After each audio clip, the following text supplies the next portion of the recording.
Hi everybody, welcome to Glorious Academy. Today I'm going to tell about some structures which can help you to speak right and also understand. तो आज हम लोग फिर से कुछ structures को जानेंगे, इंग्लिश के कुछ स्ट्रक्चर्स को जो हम अपने डेली लाइफ में यूज़ करते हैं। तो हम अधिकतर कहीं ना कहीं जो है कुछ चीज़ें ऐसी हैं जो हम यूज़ करते हैं, तो हम अधिकतर अपने जीवन में ऑर्डर और एडवाइस को जब एक्सप्रेस करते हैं तो उसको इंग्लिश में कैसे एक्सप्रेस करेंगे। हर व्यक्ति को ऑर्डर देना पसंद होता है, हर व्यक्ति को एडवाइस देना पसंद होता है। तो उस एडवाइस को, उस ऑर्डर को हम कैसे दें, तो यह इंपरेटिव सेंटेंस का यह स्ट्रक्चर आज हम लोग सीखेंगे। तो ये जो स्ट्रक्चर है ऑर्डर और एडवाइस को एक्सप्रेस करने का, वो हमारा स्ट्रक्चर है वर्ब प्लस ऑब्जेक्ट। सेंटेंस बहुत बड़ा है बट इसका स्ट्रक्चर उतना ही छोटा है। बस हमें दो चीज़ को यहाँ पे ध्यान रखना है, वर्ब प्लस ऑब्जेक्ट। तो पहले वर्ब आता है किसी भी सेंटेंस में, पहले हमें इसको ध्यान रखना है कि किसी भी सेंटेंस में पहले वर्ब आता है फिर ऑब्जेक्ट आता है। मतलब कि ये मालिक है और नौकर है, तो पहले हमेशा पहले मालिक आता है फिर नौकर आता है। ठीक है, तो हम अब बात करते हैं पहले ऑर्डर की। ऑर्डर को कैसे एक्सप्रेस करेंगे, जैसे कुछ एग्जांपल्स को हम ले लेते हैं, कुछ सेंटेंसेस को। जैसे हम बोले कि यहाँ आओ, तो हम कहीं ना कहीं मतलब व्यक्ति को आदेश दे रहे हैं कि यहाँ आओ, तो हमें क्या करना है, इस स्ट्रक्चर को अप्लाई करना है। जब भी किसी सेंटेंस से ऑर्डर का पता चले तो हमें क्या करना है कि वर्ब प्लस ऑब्जेक्ट का इस्तेमाल करना है। तो इसके लिए पहले वर्ब आना का कम और फिर यह कम।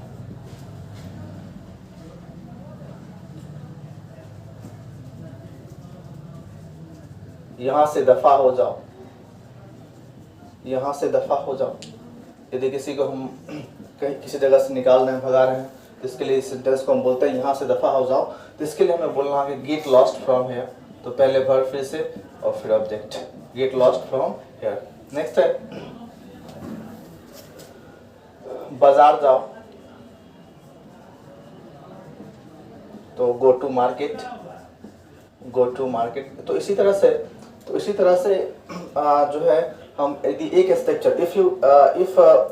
if we have knowledge on a structure, with the help of one structure we can make a large number of sentences, hundreds of sentences। तो एक स्ट्रक्चर की यह अपनी कैपेसिटी होती है कि यदि हम एक स्ट्रक्चर जानते हैं तो इस एक स्ट्रक्चर से हम न जाने बहुत सारे सेंटेंसेस को बना सकते हैं। तो आज हम यहाँ पे 3 एग्जांपल्स को दिए हैं।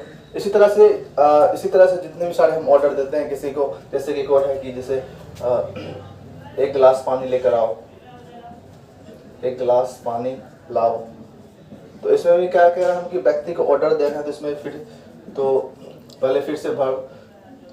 तो यहाँ पे हम तो फेच में अ ग्लास ऑफ वाटर, तो फिर से पहले वर्ब लाना का फेच होता है। यहाँ पे मी एक्चुअली हिंदी में अंडरस्टूड होता है बट इंग्लिश में हमको यहाँ पे लिखना होता है। तो fetch me a glass of water. तो इसी तरह से बैठ जाओ, सिट डाउन, उससे बात करो, टॉक टू हिम, मुझसे बात करो, टॉक टू मी। तो इस तरह से सैकड़ों सेंटेंसेस होते हैं। तो बस हमें जो है स्ट्रक्चर को अप्लाई करना है और जानना है ताकि हम ऑर्डर को हम एक्सप्रेस कर पाएँ, और हमें जो है वर्ब प्लस ऑब्जेक्ट इसको अप्लाई करना है, और ये हमारा सेंटेंस बन जाएगा। फिर आगे हम चलते हैं एडवाइस पे। तो एडवाइस तो ये भी हम कहीं ना कहीं प्रतिदिन हम व्यक्ति को सलाह देने का प्रयास करते हैं, हर व्यक्ति को सलाह देते हैं। तो हम जो है सलाह देना जो है वो ज़्यादा लाइक करते हैं हर व्यक्ति। तो सलाह को भी क्या करना है कि हमें जब भी सलाह किसी व्यक्ति को एडवाइस दे रहे हैं तो उस कंडीशन में भी हमें यही स्ट्रक्चर को अप्लाई करना है, वर्ब प्लस ऑब्जेक्ट को। जैसे कि हम डॉक्टर के यहाँ आते हैं, बीमार पड़ते हैं, तो डॉक्टर पहले क्या बोलते हैं कि भाई कि आप सुबह शाम टहला करो। ठीक है, तो जैसे कि सुबह में टहला करो, तो मत टहला करो। तो डॉक्टर क्या देता है, तो डॉक्टर पेशेंट को क्या बता रहा है कि भाई एडवाइस दे रहा है। एडवाइस एक व्यक्ति के अच्छे के लिए होता है, बट लेकिन उस व्यक्ति के ऊपर डिपेंड करता है कि वो एडवाइस को कितना एक्सेप्ट कर रहा है या फिर रिजेक्ट कर रहा है ना। तो सुबह में टहला करो, तो डॉक्टर क्या कर रहा है, उस व्यक्ति के अच्छाई के लिए बोल रहा है, इसका मतलब ये एडवाइस हो गया। तो फिर से verb walk in the morning. तो वॉक इन द मॉर्निंग, समय पर दवाई खाया करो, समय पर दवाई खाया करो। तो अब जैसे कि हम जैसे कि हम जब बीमार होते हैं तो कोई व्यक्ति जब हमसे मिलने आते हैं या बाय फोन जब उनसे बातचीत होती है तो वो फिर जब हमारा हाल चाल पूछते हैं तो लास्ट में या कभी भी बोलते हैं कि समय पर दवाई खाते रहना या फिर खाते रहो, है ना, या खाया करो। तो ये हमारा समय पर दवाई खाया करो। तो यहाँ पर फिर से तो ये हम व्यक्ति एडवाइस करा कि टेक मेडिसिन इन टाइम। जैसे कि हम स्टूडेंट्स को जो बच्चे इंग्लिश के प्रति जिनका लगाव नहीं है या कम लगाव है, हमेशा हम उनको एडवाइस करते रहते हैं कि कम से कम 1 घंटा इंग्लिश पढ़ा करो। तो at least read English an hour in a day। तो दिन में 1 घंटा अंग्रेजी पढ़ा करो। तो हम स्टूडेंट को एडवाइस करते हैं, तो हमारे पेरेंट्स हमें एडवाइस करते हैं कि 4 घंटा पढ़ा करो। तो इस तरह के जितने भी सारे जो सेंटेंसेस होते हैं, हमारा एडवाइस होता है और दोनों को हमें ध्यान दें, चाहे ऑर्डर हो या फिर एडवाइस हो, तो दोनों को एक्सप्रेस करने के लिए हमें जो है वर्ब प्लस ऑब्जेक्ट ये फार्मूला को अप्लाई करना है और ये हमारे सेंटेंस बन गए। अब हम चलते हैं आगे पर। तो ये हमारा था ऑर्डर और एडवाइस का। अब आगे है इसी का एक और है जिसमें हम रिक्वेस्ट को दर्शाते हैं। जब इसमें क्या करते हैं, अगला हम रिक्वेस्ट को दर्शाते हैं, तो रिक्वेस्ट को दर्शाने के लिए हम क्या करते हैं, इस स्ट्रक्चर से पहले हम प्लीज या काइंडली जोड़ देते हैं। तो जब हमें ये जोड़ देते हैं तो प्लीज मतलब कृपया, इसका मतलब कृपया होता है। जब सेंटेंस में कृपया हो तो हमको प्लीज का यूज करना है। जब सेंटेंस में दया करके या कृपा करके, जब ऐसा हो, दया करके या कृपा करके जब ऐसा हो कुछ, तो हमें काइंडली का इस्तेमाल करना है। फिर पहले प्लीज या काइंडली होगा, क्योंकि ये सेंटेंस में क्या करता है कि सेंटेंस को रिक्वेस्ट बना देता है। तो उसके बाद फिर से हमें पहले की तरह क्या करना है कि फिर वर्ब और फिर ऑब्जेक्ट का इस्तेमाल करना है। जैसे कि हम बोले कि मेरी मदद करो, जैसे हम एक सेंटेंस बोले कि मेरी मदद करो, तो हम मेरी मदद करो, इसका मतलब कि हम व्यक्ति से रिक्वेस्ट कर रहे हैं। और जब भी रिक्वेस्ट करना है तो हमें सेंस को समझना है। इंग्लिश में ही तो करना है, बस सेंस को समझना। सेंस को समझ गए, it means you can easily right, speak and understand English. तो हम जो है मेरी मदद करो, तो व्यक्ति को मदद करने के लिए बोलने से मतलब व्यक्ति से रिक्वेस्ट कर रहे हैं। और जब हम रिक्वेस्ट कर रहे हैं तो हमें फिर ये फार्मूला को अप्लाई करना है।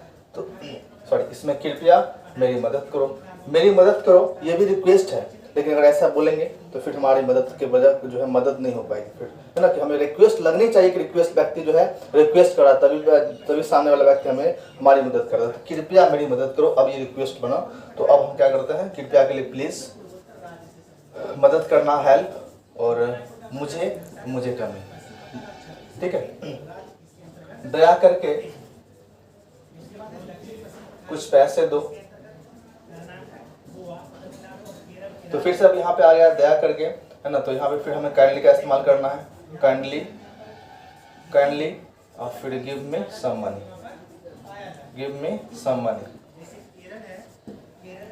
अब इससे सिर्फ लिखना है कि जैसे किसी से हमारा फ़ोन चोरी हो गया, हमारे मोबाइल का बैटरी जो है डाउन हो गया, है ना, तो हम किसी से रिक्वेस्ट करते हैं कि भाई दया करके मुझे फ़ोन दीजिए, तो मुझे फ़ोन दीजिए, है ना, तो मुझे फ़ोन दीजिए। यदि ऐसे है तो हम रिक्वेस्ट कर रहे हैं, तो फिर से हमें दया करके है तो इसलिए क्या होगा कि काइंडली का यूज़ करेंगे।